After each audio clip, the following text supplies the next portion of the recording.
অনেক দলে ইসলামের নাম ব্যবহার করেছে।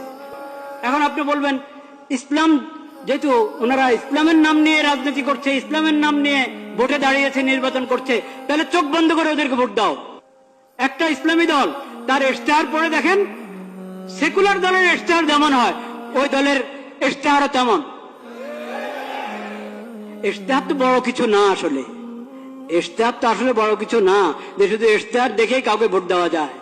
কিন্তু তারপরেও এটার কিছু না কিছু মূল্য তো আছে, নাহলে সবাই ইশতেহার ছাপে কেন? তো ইশতেহার, আমি ইসলামের কথা বলি কিন্তু আমার ইশতেহার পুরা একটা সেকুলার দলের ইশতেহার মতো মনে হবে আগাগোড়া পড়লে।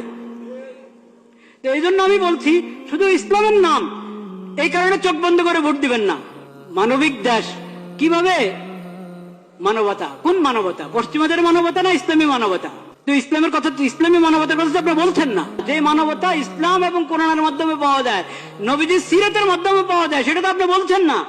মানবিক বাংলাদেশ, নিরাপদ বাংলাদেশ, এটা যে কোনো সেকুলার দ্বারা বলতে পারে।